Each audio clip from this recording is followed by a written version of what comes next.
organic, unpredictable, unknown, lovely, beautiful, a sense of fulfillment. This is part of the pleasures of life and not the chores of life.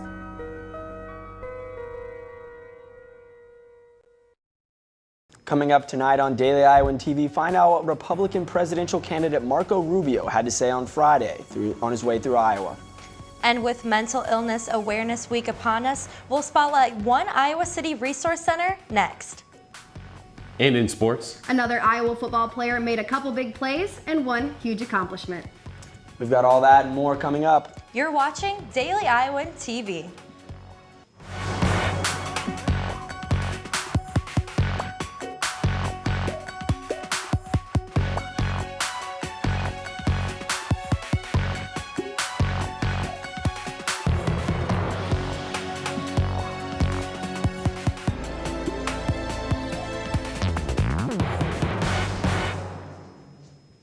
Good evening and thanks for joining us. I'm Andrew Roberts. And I'm Megan Coble.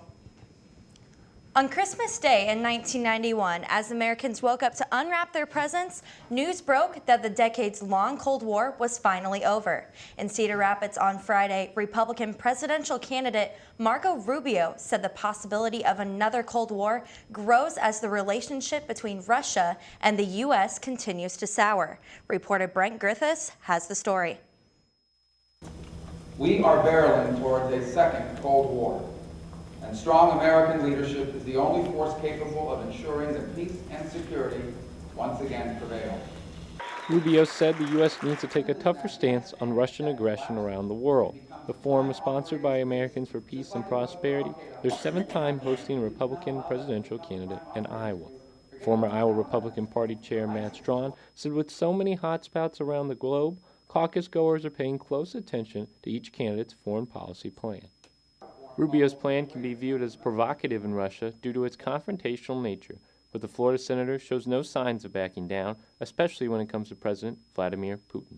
Under my administration, there will be no pleading for meetings with Vladimir Putin. He will be treated for what he is, a gangster and a thug, and I stand by that phrasing. Rubio has steadily increased his focus on Iowa, which included a poolside stop in Coralville this past summer.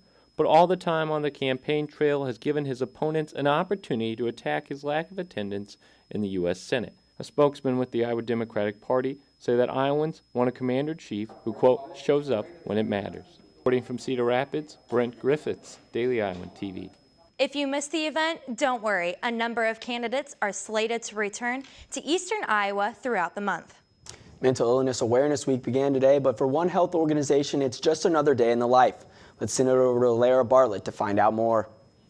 With Mental Illness Awareness Week kicking off today in Iowa City, the spotlight falls on Abby, also known as the Community Mental Health Center. The CMHC merged with Abby in early July. Now, Abby serves roughly 12,000 people in 7 different counties. Abby and Mideastern thought we could probably serve the population that we both serve better together as opposed to separate organizations. Abby's services include psychiatry, psychotherapy, community-based services, and integrated health homes. People with diagnosis of severe persistent mental illness die 25 years earlier than people without that diagnosis. Abby's Van Buren Street location is Iowa City's closest hub to their mental assistance services. Reporting from Iowa City, this is Lara Bartlett for Daily Iowan TV. Even though we saw some heavy rains this summer, farmers say pumpkins are in good shape for the fall season. According to the U.S. Department of Agriculture, as of 2012, there were more than 300 farms in Iowa growing pumpkins. So there should be plenty of pumpkins to choose from this spooky holiday season. Well, I know I sure am excited to grab my pumpkin now that this cool weather is finally here. You know, I must say that summer is my favorite season, but I do love pumpkin patches and apple orchards. Guys, I'm not sure if this week will be the best to head to a pumpkin patch, though. I heard it's going to warm up. Is that true, Alyssa? Yes, it is. Fall weather was in full force this weekend, but Tuesday that will change. In the morning, we'll see highs in the mid to upper 50s. Then Tuesday afternoon, temperatures will reach into the low 70s. Your evening will begin with temperatures in the low 60s. Taking a look at the rest of the week. Temperatures will continue to rise into Wednesday with sunny skies. That clear blue will be interrupted by a chance of thunderstorms on Thursday, and we'll see a temperature drop to the 60s for the homecoming parade on Friday. Things will pick right back up with temperatures in the 70s this weekend. That's all I have for you here in the weather studio. Back to you, Andrew and Megan. Homecoming week here at the UI is in full swing, and students got the chance to save some lives and celebrate School Spirit Monday. The annual blood drive was hosted at the Iowa Memorial Union. The blood drive draws participants from student organizations, the faculty, and any other community member interested in giving blood. It plays a role in this year's homecoming theme of community, legacy, and state. Every day this week features a different event leading up to the big game against Illinois on Saturday. Tonight we have a special segment here on Daily Iowan TV. Standing by is Katie Sextro with this Inside Report. Katie? Thanks, guys. October is Breast Cancer Awareness Month, and I got to tour the Breast Imaging Center at the University of Iowa Hospitals and Clinics to find out what piece of technology is helping women fight cancer early, when it's still treatable. I also got to sit down with a woman who thanks these particular machines for saving her life. Check it out. This machine may look complex, but its task is simple.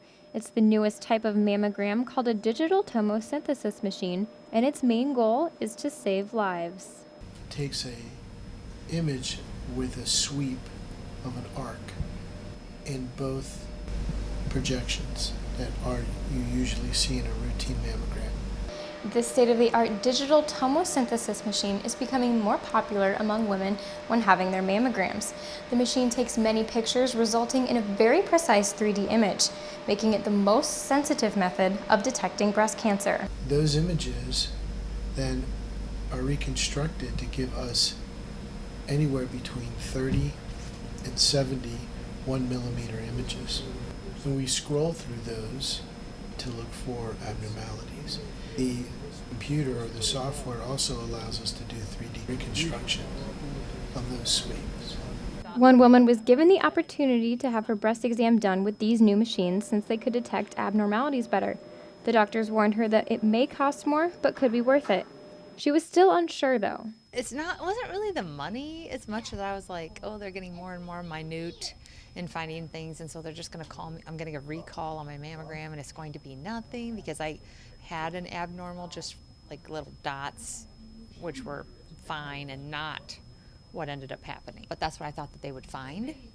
But that's not what they found. Within 30 minutes after her exam, they called her back. That's when I got scared because it wasn't the same thing as before.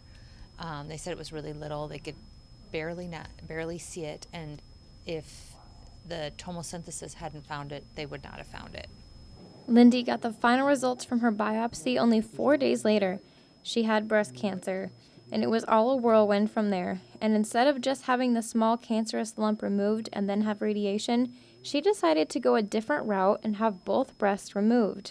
I don't need them for my life. So I have this thing that I tell people, I don't walk with them, I don't talk with them, right? I don't need them. I don't think with them. So it's not something that I need to live. The medical director of Breast Health Center at the UI Hospital, Sonia Sugg, reminds women to make sure they have their first mammogram by age 40 and says that 3D mammography is a great resource for women. Along with early detection and prevention of the progression of breast cancer, the tomosynthesis machines use about the same amount of radiation as a normal mammogram and only takes a few seconds longer to complete. And those few extra seconds could end up saving your life. I was just really lucky. I mean, that's what I consider, is that I'm just lucky. Now, most insurance companies are starting to cover mammograms done with the digital tomosynthesis machines. With Breast Cancer Awareness Month just beginning, Dr. Vasquez said he hopes to see more women coming in. Be sure to check out my extended story in the print edition of the Daily Iowan. Andrew and Megan, back to you. Thanks, Katie, for that excellent expose. You know, Megan, the NFL actually helps raise awareness and money for the cause with their Crucial Catch program. Yeah, Andrew, I've seen players wearing pink socks before. A great way to show their support. Speaking of football, let's toss it over to Laura Belanda and Zach Mackey in the sports studio. Guys? Thanks, Andrew and Megan. Homecoming week does make this a big week for Kurt Ferentz's squad. Also, the Illini are coming off a huge Big Ten win and will be raring to go when they step into Kinnick Stadium. It was a fun time to be a Hawkeye fan inside Camp Randall Stadium on Saturday as the Hawks ended up walking away the victors. It was a close one, Zach, and it felt like it could go either way, but a big part of the win for the Hawkeyes was turnovers, and the Hawks received 4 of those during the contest, and 2 of those were interceptions by junior Desmond King. I took a look at King's performance on Saturday. Defensive back Desmond King steals the ball and steals the show again.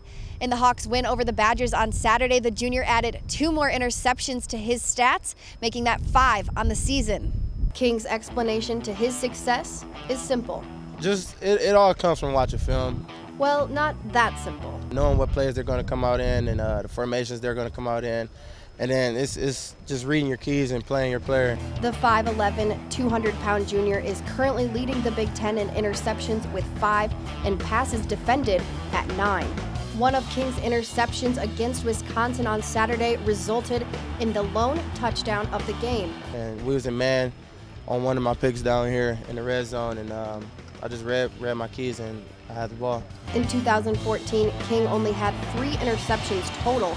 But on Saturday, he had 2 interceptions, 9 tackles, and 2 pass breakups. But King isn't only a huge asset to the defensive side of the ball, he also averages 22.5 yards per kick return and 18.7 yards per punt return.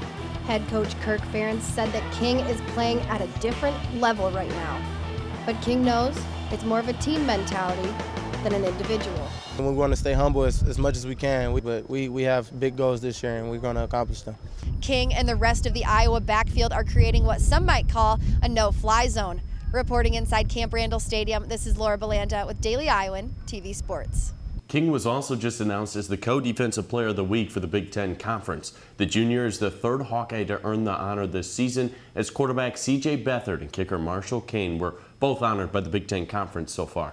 King led the Hawkeyes' defensive effort as the Michigan native helped snap the Wisconsin Badgers' 10-game home winning streak. And really, Laura, this entire defense has been absolutely solid throughout, being the only team still left in Division I football to not let up a rushing touchdown. The Iowa women's rowing team hosted the Indiana Hoosiers this weekend in their fall scrimmage. Sports reporter Katie Rubio has the rundown of the rowing team from the weekend.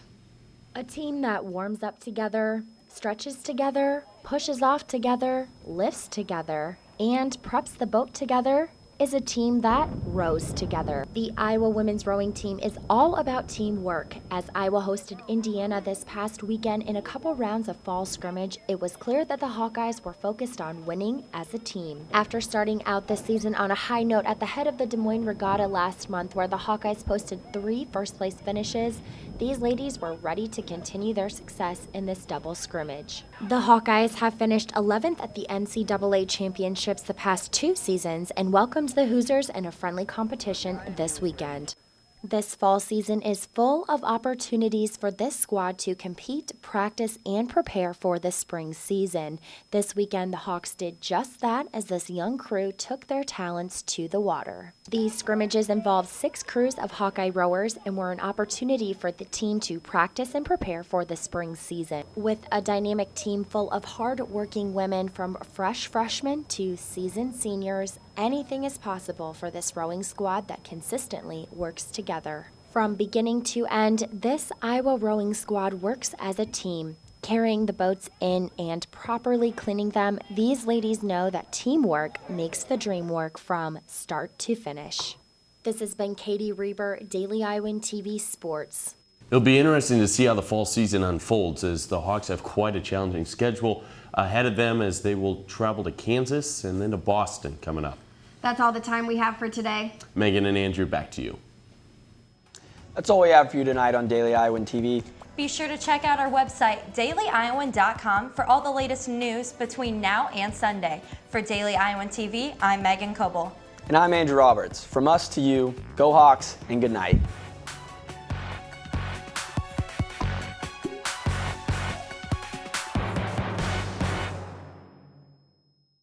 Are you worried about how you're going to find out about the latest news in Iowa City and the University of Iowa? Well, look no further. You can download the Daily Iowan mobile app on your iPhone for the area's best news coverage. And you can also read and watch us on your iPad.